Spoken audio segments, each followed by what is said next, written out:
Hello,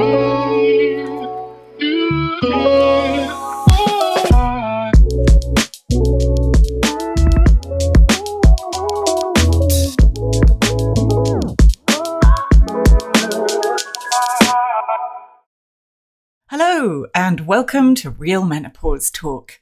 My guest today is Freddy Carrick. Freddy's story is one of reinvention time and again, especially around and throughout her perimenopausal and menopausal years. A super strong advocate for HRT, she is clearly a tower of strength. She also has 5 things she would like to say to men. Before we continue, I would like to give a massive shout out to our sponsor, Cozy Earth, who create the most fabulous bed linen, amongst other things. Travel and loungewear, and socks, towels, but let's not forget the socks with autumn coming up, or fall for those of you who are stateside, of which there are many, which I'm very happy about, so howdy USA. Cozy Earth sheets, pillowcases and duvets are so smooth and soft, and they have the essential benefit of temperature regulation, which has honestly transformed my sleep. Take a good look at their website, cozyearth.com, that's COZY or COZY, your choice, cozyearth.com, and use the code MENOPAUSE for 35% off your best sleep yet. Freddy, it is really lovely to meet you. It's my pleasure, Hattie, to come and talk to you about my favourite subject. I can't wait to hear about your background, how you've got to doing what you're doing. So first of all, would you like to tell me a little bit about yourself? I was born in Cumbria, in a small town south of the Scottish border. I've lived in many places around the world. And so now people tend to take sweepstakes on where I'm from because my accent is it could be Scottish borders, it could be Zimbabwe. I am still, or rather I came back to living in Cumbria, which is the Lake District part of the United Kingdom, in 87. That was after the end of a first marriage. And I realized recently when I was writing a biography of myself that throughout my life, I've started businesses which were appropriate for women who were also at my stage of life. For example, when I was first married to an RAF officer, he told me the day before our wedding that he was going to be made redundant, and we had 1 year. And I had been looking forward to a settled and fulfilling life in the RAF. So all the cards were thrown up in the air and I had to reevaluate everything that I was doing. And I decided to train as a beauty therapist. So we moved away from Lincolnshire, which is where he was based. We moved down to Sussex and I trained as an esthetician and an aromatherapist. Following that, I opened the first salon with spa outside of London and was the very first user of Clarins products when they were introduced into the United Kingdom. You know, these things I had not realized were significant, as I say, until recently. That marriage didn't last very long, and I returned back to Cumbria and had to reinvent myself because I had no employment up here in Cumbria. So I started selling cosmetics for a party plan company. And what I really loved about that was taking the message to women who were rural, very rural. I took my box of skincare and cosmetics, and I know for sure that I was able to change the lives of so many women just because I had the experience of looking at their skin and advising them and just giving them a couple of tweaks, maybe one product, perhaps 4 or 5. These were women who could not go to a beauty counter easily because they were working in a factory, and at weekends they had family to care for. So they didn't have that playtime, that me time that many women take for granted now. My very first need had been to become cabin crew. And so I travelled extensively before marrying that RAF chap. And I had a need to travel again. So away I went and became a travel rep. For whatever reason, my family needed me. So I again returned back to Cumbria, again had to reinvent myself. And this was around about the time that Jane Fonda had pulled on her leg warmers. I had been to some exercise classes and no one was teaching this type of exercise in my hometown or area. And so I thought, okay, well, I can do that. So I got together with a girlfriend and we got ourselves trained up. We opened our first class. We called it Dance for Your Life. And again, it was hugely successful. My father died, unfortunately, at around about that time. So I made the choice of staying with my mother and just building that business. And again, I know for absolute fact that I managed to change or help women to change their lives, insofar as probably for the first time, many women had a reason to go out and spend money on themselves, on trainers, on leotards, on the nice things, the things that make you feel a little bit feminine. And they were coming to my classes and I could see them shrinking, shaping up and shrinking before my very eyes. It was just a lovely, fulfilling episode of my life. Following that, I married a local farmer. We had a son. And, over the years, my classes diminished because there were several towns that were opening, health centres. And quite rightly, people preferred to go there than be on a dirty, dusty carpet. I was in my 40s when my marriage began to fall apart. And, things were just really, really horrendous, emotionally horrendous. We divorced. By the age of 48, I've managed to pull myself back from the brink of suicide, starting a new career as a pharmaceutical representative, a really challenging, high-performing activity. And it was a 2-year intense training program. Needing again to reinvent myself because, like a lot of farming families, the money is all tied up in the farm. And therefore, there wasn't very much at all for me as a financial settlement. And unfortunately, I became homeless and had to rely on family. My mother helped me out a little bit, and I was able to pull myself together enough to start this new career as a pharmaceutical rep, which was, again, deeply fulfilling. Talking about mental health issues, that was one of the first therapy areas I was trained in. And it gave me a really deep insight into what I personally had gone through. A little while later, probably around the year 2000, and because of my experience in the pharmaceutical industry, I realized that I was probably going through menopause. Okay, da-da, bells jangling. I, at that time, had thought that HRT was only for other people, film stars, wealthy, others, not for me. However, I did go to my GP and we talked about it and he said, yeah, of course. Give it a try, see how you get on. And around about that time, we were still using the old oral that was created. The estrogen was created from pregnant mare's urine. It's rarely used in the UK now, but it certainly was still used then. So I got onto that and did get on with it terribly well, actually, because I wasn't very good at taking the pills at the right time. And if I missed, it was probably the progestogen that I missed. And I used to get horrendous headaches. Then, at around about that time, that Women's Health Initiative trial was published and all the cards came tumbling down. So I continued without HRT and still am without HRT. And I'm probably now 20 years post-menopause. So you're telling me you've basically created industries and been homeless and at the rock bottom of mental health. And here you are. It's remarkable. This is why you and I do what we're doing. Yes, it is. I'll continue because I'm going to get emotional, but that's okay too. The last 5 years of my working life, I was parked in the sick bay of my company because I had an experience at a company meeting one day where I had that scotoma, that blankness. And I looked around the room at all of my colleagues. There were about 20 of us in the room. And I could not recognize the vocabulary they were using to describe the job that I was doing. I couldn't figure out what their intentions were. And it really frightened me. And I drove home feeling, I'm done. I'm finished. I can't do this anymore. And I had been feeling tired for some time. So I was 58 then. And for your listeners, this is deeply important because menopause is not just about the end of bleeding.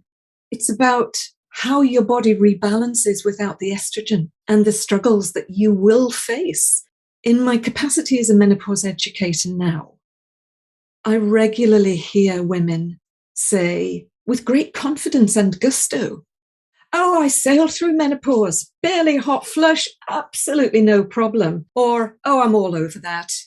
4 years ago, menopause stopped. Or rather, my bleeding stopped. I'm through all of that. I don't need anything. On closer examination, those women are very often on antidepressants. I was not. At the age of 58, I was not on antidepressants. But I had been during the early stage of my training, because it was really full on, highly demanding, and I still hadn't yet recovered from the deeply unpleasant divorce. That day when I sat in the room and looked at all of my colleagues and drove home crying, 2-hour drive home crying, I forgot that only weeks earlier at our national meeting, I had been presented Sales Champion of the Year. And yet here I was, sitting in the room with no clue what I could possibly say. And that's what estrogen deficiency can do for you.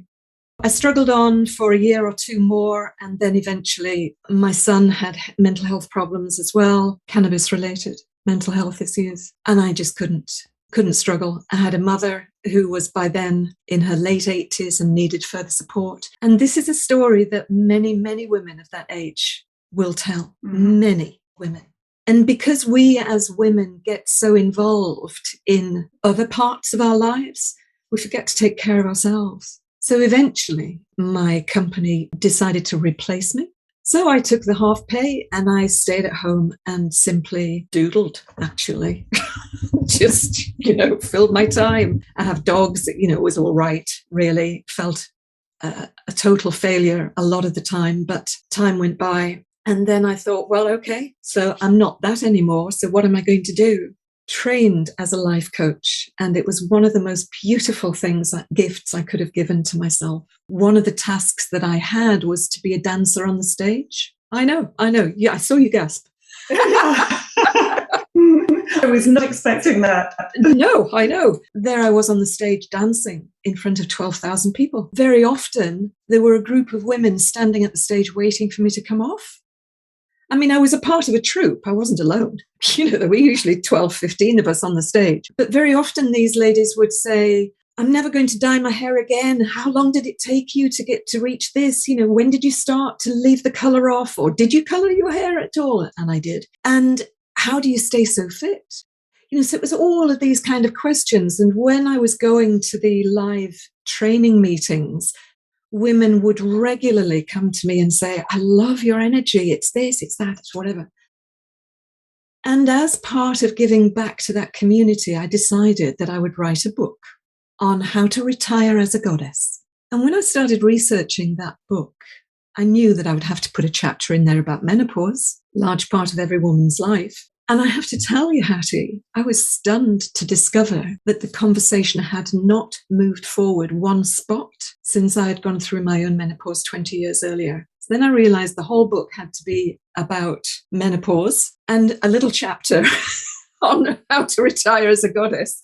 Freddy, can we go back to your own depression and how you managed that in the wake of your divorce and given your age at the time? Well, my depression years before, my son was about 2 years old, my thyroid stopped working. It's an immune reaction, apparently. Well, a GP told me that thyroid deficiency and depression often go hand in hand.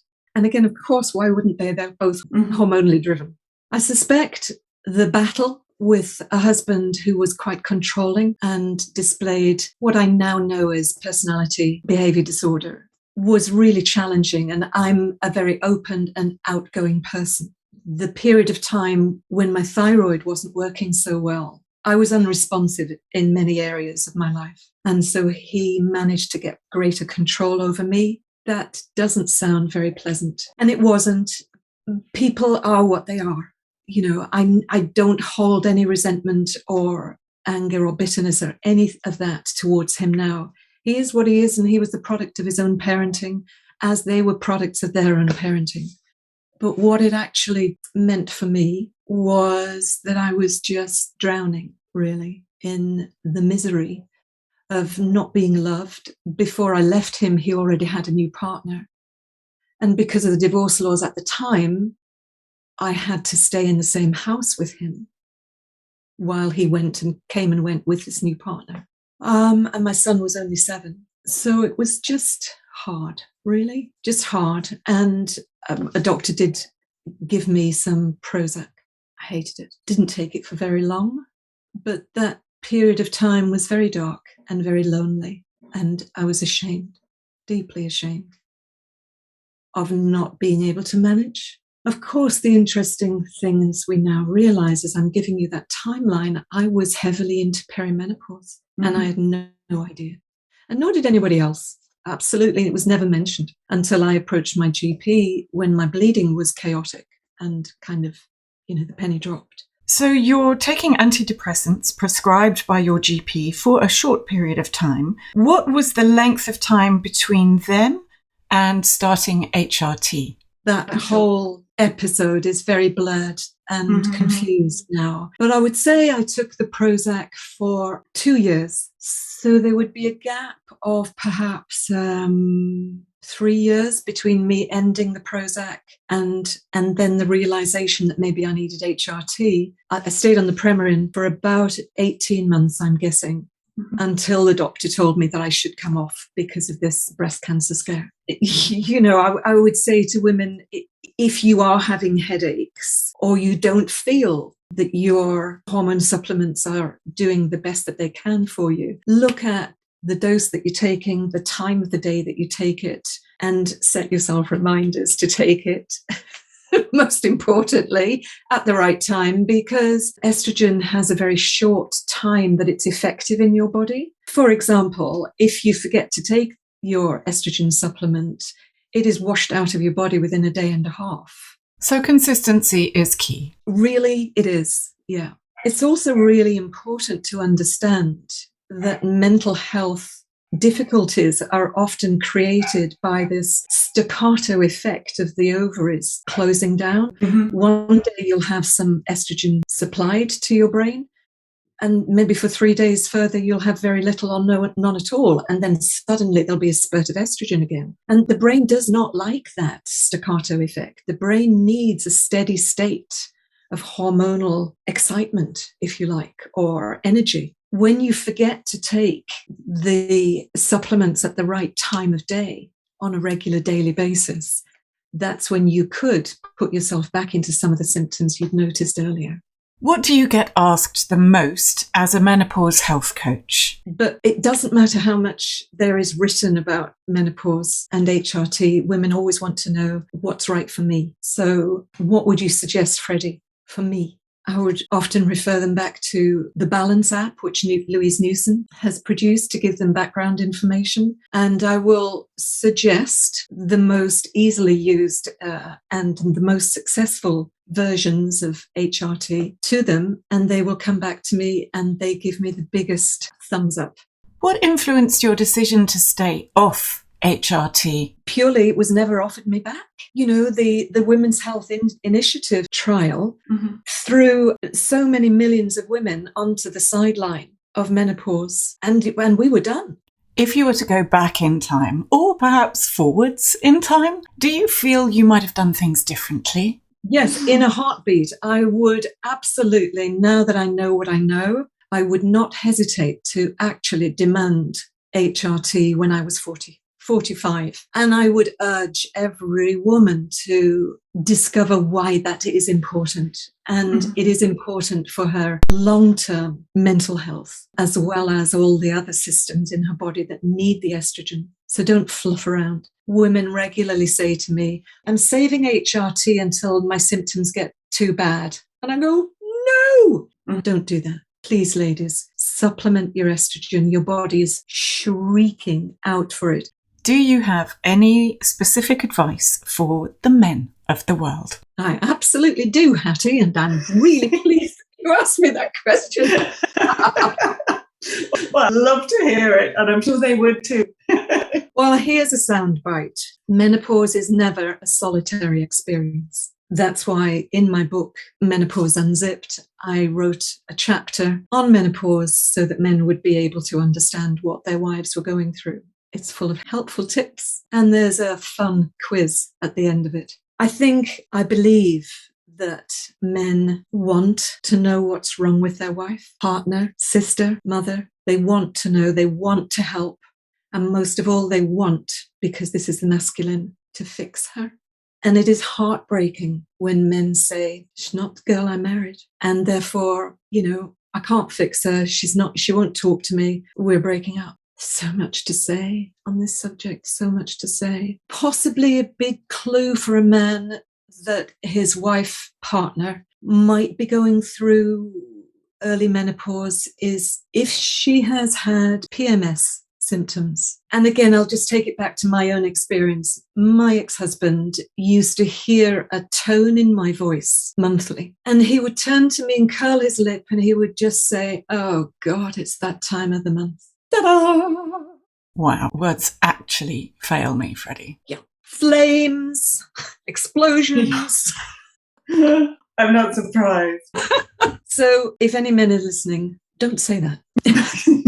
Hattie, I want to point out here as well that on my website, I have a brief piece that I wrote about trans men and women and menopause. And I think it's really important to understand that when a child is born with ovaries and it passes through puberty, that child will go through menopause at some time. Doesn't matter if it's a surgical menopause where the ovaries are removed, a chemical menopause where certain hormone suppressing drugs are given, or it is a natural menopause as that child born with ovaries would go through in their 40s and early 50s. Mm-hmm. But this is true no matter what you call yourself. These are difficulties that need to be discussed and educated on. I'm going to park that right there. So I have 5 things to say to men. 5 helpful tips. But I think it can be summarized in, number 1, educate yourself. You need to understand why menopause happens. In brief, my analogy is we're talking about a redundancy program here. If the factory is pouring out estrogen for years and years and years, and then suddenly it goes, oh, I haven't any need for estrogen anymore. So let's talk about redundancies. So the ovaries discuss what they need to discuss, and they go, you know what, we're just going to go slow for a while. And this is the consultation period of a redundancy program. It could happen over 3 years. It could be 8, 10, 12 years. I know people who are still not post-menopause and they're 56. So, we're talking either a brief time or it could be a longer space of time. But the consultation phase happens. And we women now call that perimenopause. There's a fluctuating supply of estrogen. This is the main driver of the emotional symptoms that your partner's feeling. And then eventually, as the factory closed down, that's post-menopause. So the monthly bleeding has stopped for a year. And on the day that your partner realizes they haven't had a bleed for a year, 12 consecutive months make the year, they are then in post-menopause for the rest of their lives. And it's not over. It's not over then, women, men. It's only just beginning, because there are symptoms that develop as the body is trying to readjust and rebalance without estrogen. And one of the main ones is weight gain. So that happens. So number 2 for men, look at signs and symptoms. Early symptoms. Monthly bleeds disruption. Anxiety is another one, where a woman has perhaps been high producing, high performing.